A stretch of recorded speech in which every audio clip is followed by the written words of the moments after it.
Hello everyone, welcome to Nirnay IAS, and this is our daily current affair program, exclusive initiative by Nirnay IAS. So in today's session we have three important articles. Let's start with the first one. So हमारा जो first article है ये one of the most important article है. Supreme court के एक बहुत ही important judgement की हम यहाँ पे बात करेंगे. State has no right to acquire every private property as a supreme court. तो मैं आपको बहुत ही सिंपलेस्ट एक एक्सप्लेनेशन इसका देती हूँ. दरअसल सुप्रीम कोर्ट का एक रीसेंट जजमेंट आया और जिसमें ये कहा सुप्रीम कोर्ट ने कि स्टेट यानी कि सरकार बिना किसी वैलिड रीजन के प्राइवेट प्रॉपर्टी को अपना नहीं बना सकती है, सिर्फ इस वजह से कि वो कम्युनिटी का रिसोर्स है.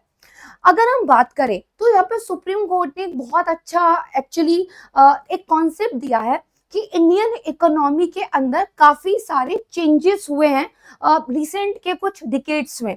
और जहां पहले हम इंडियन इकोनॉमी को एक सोशलिस्ट प्रिंसिपल पर डिपेंड मानते थे, यानी कि समाजवाद हमारे यहाँ पे एक्सेप्ट किया जाता था, वहीं आज के टाइम पर इंडियन इकोनॉमी लिबरल या फिर एक मिक्स्ड इकोनॉमी के तरह जो है दिखाई देती है. एक बहुत ही आसान एग्जाम्पल अगर मैं आपको दूं, ये पेन कैपिटलिज्म कहता है कि यदि मेरा है तो उसको सिर्फ मैं ही यूज कर सकती हूँ और विदाउट माय परमिशन कोई और इसको यूज नहीं कर सकता, या तो उसको मुझे प्रॉपर कंपनसेशन देना पड़ेगा. लेकिन वही सोशलिस्ट कॉन्सेप्ट ये कहती है कि ये पेन मेरा तो है, यानी कि मेरी प्राइवेट प्रॉपर्टी तो है, बट सोसाइटी के वेलफेयर के लिए इस पेन को सोसाइटी के द्वारा भी यूज किया जा सकता है. और इसी बेसिस पर जो कुछ प्रीवियस जजमेंट्स आए थे वहां पर ये माना गया था कि कम्युनिटी वेलफेयर के लिए जो स्टेट है वो प्राइवेट प्रॉपर्टी को एक्वायर कर सकता है. लेकिन इसको इस बार सुप्रीम कोर्ट ने चेंज कर दिया है. तो हमारे प्राइवेट प्रॉपर्टी के राइट को लेकर ये बहुत इंपॉर्टेंट बेसिकली चेंज यहाँ पर कर देता है. तो अगर आप देखेंगे तो पहले के कुछ केसेस में गवर्नमेंट के पास ये पावर थी कि वो किसी प्राइवेट प्रॉपर्टी को कम्युनिटी के वेलफेयर के लिए या पब्लिक गुड के लिए एक्वायर कर सकती थी. लेकिन अब सुप्रीम कोर्ट ने ये कह दिया है कि देखिए, हर एक प्राइवेट प्रॉपर्टी को कम्युनिटी रिसोर्स नहीं माना जा सकता और बिना किसी वैलिड रीजन के गवर्नमेंट उस रिसोर्स को अपना नहीं बना सकती है. तो यहाँ पे सुप्रीम कोर्ट का मेजोरिटी से डिसीजन आया है और जिसको लेड कर रहे थे हमारे चीफ जस्टिस डीवाई चंद्रचूड़ जी. दरअसल उन्होंने ये कहा कि देखिए, इकोनॉमिक स्ट्रक्चर अब बदल गया है. इसका मतलब ये है कि पहले जो सोशलिस्ट इकोनॉमी के अकॉर्डिंगली सोचा गया था, अब वो फिट यहाँ पर नहीं बैठता है. राइट. अगर हम बात करें तो यहाँ पर एक प्रीवियस बेसिकली जो केस था उसको जो है जिक्र किया गया है, और जो कि हमारा जो केस था वो दिया गया था जस्टिस वी.आर. कृष्णा अय्यर के द्वारा 1977 में. मामला था Ranganath Reddy versus state of Karnataka. और यहाँ पे ये कहा गया था कि अगर स्टेट चाहे तो प्राइवेट प्रॉपर्टी को एक्वायर कर सकती है. बट इसके अलावा कुछ और मामले थे, जैसे कि Sanjeev coke manufacturing 1982, and then we have another basically supreme court का एक जजमेंट 1997 का.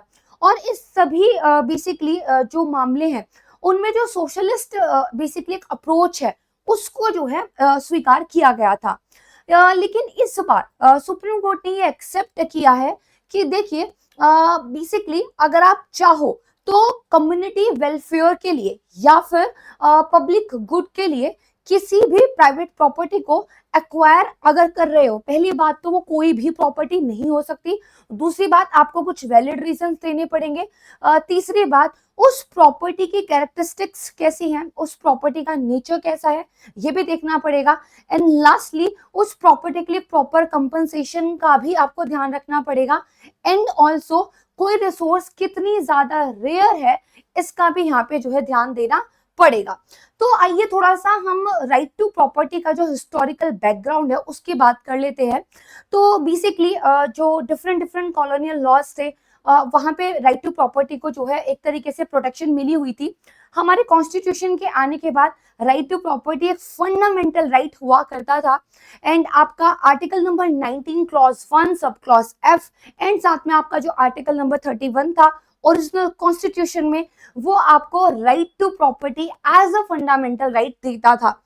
लेकिन उसके बाद में हमारा जो फर्स्ट कॉन्स्टिट्यूशनल अमेंडमेंट आया था 1951 में, उसमें स्टेट को ये पावर दे दी गई थी कि अगर जरूरत पड़ती है तो आप प्राइवेट प्रॉपर्टी को भी एक्वायर कर सकते हैं। देन हमारा 1976 में 42 अमेंडमेंट आया, और जिसमें बेसिकली सोशलिस्ट आइडियल्स जो है उनके अकॉर्डिंगली जो है अमेंडमेंट्स किए गए थे। एंड यहाँ पे ये कहा गया था कि भाई कम्युनिटी गुड्स के लिए स्टेट गवर्नमेंट जो है अपने पास किसी भी प्राइवेट प्रॉपर्टी को अक्वायर करने का एक पावर रखती है। But the most important judgment, right, or you can say the most important amendment जिसने राइट टू प्रॉपर्टी का एक आने वाले टाइम पे पूरा का पूरा जो पाथ है वो इंडिया में चेंज कर दिया, and that is 44th amendment 1978। यहाँ पर राइट टू प्रॉपर्टी को एक फंडामेंटल राइट से हटाकर एक लीगल राइट बना दिया गया, और अब ये है कॉन्स्टिट्यूशन के आर्टिकल 300A में। यानी कि अब यहाँ पे जो है बेसिकली जो स्टेट है उसके पास पावर तो अभी भी है कि वो किसी प्राइवेट प्रॉपर्टी को एक्वायर कर ले, but with a fair and transparent compensation, और जिसके लिए हमारे पास डिफरेंट लॉज है। तो इस अमेंडमेंट के बाद हम कह सकते हैं कि राइट टू प्राइवेट प्रॉपर्टी अब हमारा एक फंडामेंटल राइट नहीं बल्कि बस एक लीगल राइट रह गया है, और जिसमें बदलते हुए टाइम को देखते हुए सुप्रीम कोर्ट ने बहुत अच्छा जजमेंट यहाँ पर दिया है। तो एक वे फॉरवर्ड यहाँ पे बताया गया है कि किस तरीके से जो हमारे लैंड एक्विजिशन लॉ है वो फेयर एंड ट्रांसपेरेंट होने चाहिए, एक इक्विटेबल डेवलपमेंट हमें इंश्योर करना चाहिए, और इसके अलावा बेसिकली यहाँ पे ये भी बताया गया है कि इकोनॉमिक फ्रीडम को रिस्पेक्ट हमें करना होगा। तो इसको एक बार आप रीड कर लीजिएगा, आपको बहुत अच्छे तरीके से समझ में आ जाएगा। It is one of the most important article जो आपके प्रीलिम्स एंड मेंस दोनों के लिए इंपॉर्टेंट हो जाता है। मूव ऑन करते हैं हमारे सेकेंड आर्टिकल की तरफ। Again supreme court upheld the UP Madrasa act 2004, again a very important decision of supreme court. तो यहाँ पे बेसिकली एक सिंपलेस्ट एक्सप्लेनेशन इसका भी समझते हैं। तो यूपी का जो मदरसा को लेकर एक्ट था वो 2004 वाला बेसिकली एक्ट था, और इस एक्ट को सुप्रीम कोर्ट की तरफ से वैलिड डिक्लेयर कर दिया गया है, जबकि सेम एक्ट को इलाहाबाद हाई कोर्ट की तरफ से पहले कंप्लीटली इनवैलिड डिक्लेयर कर दिया गया था। बात करते हैं कि इस एक्ट को चैलेंज किस बेस पे किया गया था। देखिए जो एक्ट है दरअसल ये मदरसा के अंदर जो रिलीजियस एजुकेशन है उनको प्रोटेक्शन देता है, एंड यानी कि आप कह सकते हैं कि मदरसा के अंदर रिलीजियस एजुकेशन मैंडेटरी हो सकती है, और जो आपकी सेकुलर एजुकेशन होती है वो ऑप्शनल हो सकती है। एंड 2004 वाला जो एक्ट था ये बेसिकली इस चीज को एक प्रोटेक्शन देता था। एंड ये आप जानते होंगे कि हमारा जो कॉन्स्टिट्यूशन है वो आपको रिलीजियस की फ्रीडम तो देता ही है, साथ में अगर आप माइनॉरिटी एजुकेशनल इंस्टीट्यूट्स चलाना चाहे तो ये उसके लिए भी आपको एक राइट देता है। अब ये जो 2004 वाला एक्ट है इसको चैलेंज इस बेस पे किया गया था कि वहां पर रिलीजियस एजुकेशन के साथ साथ मॉडर्न सब्जेक्ट्स को भी मैंडेटरी किया जाए। दैट मींस यहाँ पे चैलेंज ये किया गया था कि भाई ये वाला जो एक्ट है बेसिकली हमारे जो सेकुलर प्रिंसिपल्स हैं और जो राइट टू एजुकेशन है उसको वायलेट करता है, राइट। क्योंकि सेकुलर स्टेट अगर हम हैं, राइट, जो कि हमारा एक कॉन्स्टिट्यूशन का एक बेसिक स्ट्रक्चर भी है, तो किसी भी इंस्टीट्यूट के अंदर कोई भी रिलीजियस एजुकेशन मैंडेटरी या कंपलसरी नहीं होनी चाहिए। और दूसरा इस बात पे चैलेंज किया गया था कि राइट टू एजुकेशन के तहत दरअसल कि हर एक बच्चे को राइट एक सर्टेन एज लिमिट के अंदर एजुकेशन का जो है राइट है, लेकिन माइनॉरिटी इंस्टीट्यूशंस पे वो लागू नहीं होता, तो मदरसा पे भी लागू नहीं होता था। अब बेसिकली यहाँ पे कुछ लोगों ने आर्ग्यू किया था कि हमारे सेकुलर प्रिंसिपल और राइट टू एजुकेशन यानी कि हमारा जो आर्टिकल नंबर 21A है उसको वायलेट करता है। इलाहाबाद हाई कोर्ट ने इसी बेसिस पर इस एक्ट को अनकॉन्स्टिट्यूशनल कह दिया था, बट अब सुप्रीम कोर्ट ने वो जजमेंट वापस ले लिया है और इस एक्ट को वैलिड कर दिया है। खैर हमें ये तो पता चल गया कि यूपी बेसिकली ये जो एक्ट था मदरसा को लेकर इसमें क्या कुछ कहा गया है और उसको चैलेंज क्यों किया गया था, इलाहाबाद हाई कोर्ट का क्या डिसीजन था और सुप्रीम कोर्ट का क्या डिसीजन था। नाउ सुप्रीम कोर्ट का जो डिसीजन है उसको थोड़ा डिटेल में समझने का ट्राई यहाँ पर करते हैं।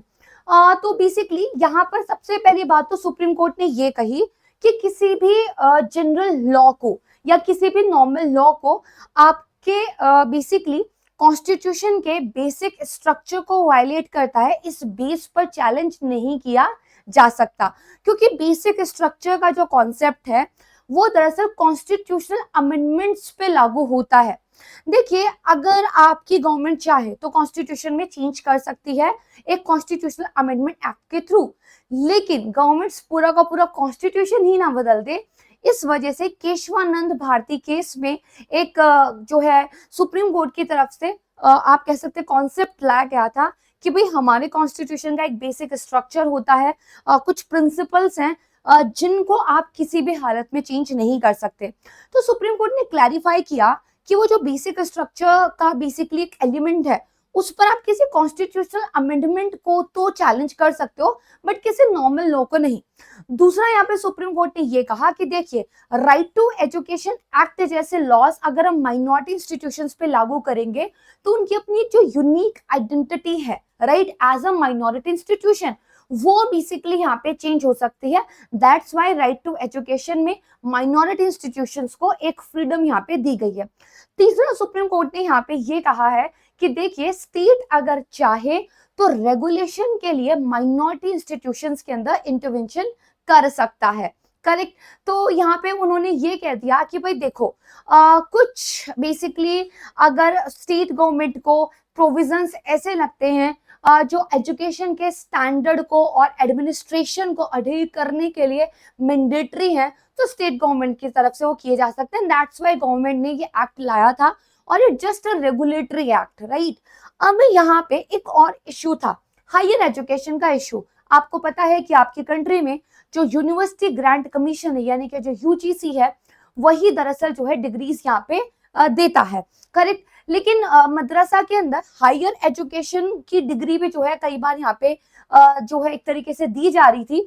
तो यहाँ पे सुप्रीम कोर्ट ने ये कहा है कि हम बोर्ड को अलाउ करते हैं टू ग्रांट फजल एंड कामिल डिग्री, है ना, और basically violated the UGC act which reserves degree granted powers to universities established by the state और द सेंट्रल गवर्नमेंट, राइट। यानी कि मद्रासा एक्ट के तहत जो हायर डिग्री देने की भी एक परमिशन मिली हुई थी, उसको यहाँ पे स्ट्रक डाउन कर दिया है। यानी कि पूरे एक्ट को उन्होंने वैलिड डिक्लेयर किया। जस्ट एक जो प्रोविजन था कि भाई हायर एजुकेशन की डिग्री भी मद्रासा के द्वारा दी जा सकती है, उसको उन्होंने स्ट्रक डाउन कर दिया। क्यों? क्योंकि ये काम बस आपका यूनिवर्सिटी ग्रांट कमीशन के द्वारा किया जा सकता है और यूजीसी एक्ट वैसा कहता है। प्लीज इसको थोड़ा सा यहाँ पे याद रख लीजिएगा। तो बेसिकली यहाँ पे एक वे फॉरवर्ड क्या होगा, तो माइनॉरिटी जो इंस्टीट्यूशंस की एक यूनिक आइडेंटिटी है, उसको मेंटेन करते हुए हमारे जो एजुकेशन का एक सेकुलर नेचर होता है उसको बैलेंस बना के रखना, राइट। और यहाँ पे जो हायर एजुकेशन है उसका एक सेपरेट फ्रेमवर्क होना चाहिए। इसको जो है रिलीजियस इंस्टीट्यूशंस के साथ हमें नहीं मिलाना चाहिए। ये कुछ चीजें हैं, इसको आप पढ़ लीजिएगा, आपको बहुत अच्छे तरीके से समझ में आ जाएगा। तो 2 very important judgments of supreme court of India polity GS paper 2 के लिए बहुत ज्यादा इंपॉर्टेंट है। मूव ऑन करते हैं हम यहाँ पर अपने थर्ड आर्टिकल की तरफ, that is dedicated freight corridor. So basically एक रिपोर्ट आई है और उस रिपोर्ट में ये बताया गया है कि इंडिया की बेसिकली इकोनॉमी के अंदर ये जो डेडिकेटेड फ्रेट कॉरिडोर्स हैं ये जीडीपी ग्रोथ को स्टिमुलेट कर रहे हैं। रिपोर्ट जो आई है वो university of New South Wales Australia की आई है और यहाँ पे ये बताया गया कि इन कॉरिडोर्स की वजह से इंडियन रेलवे के रेवेन्यू में भी जो है हमें इंक्रीमेंट देखने को मिला है।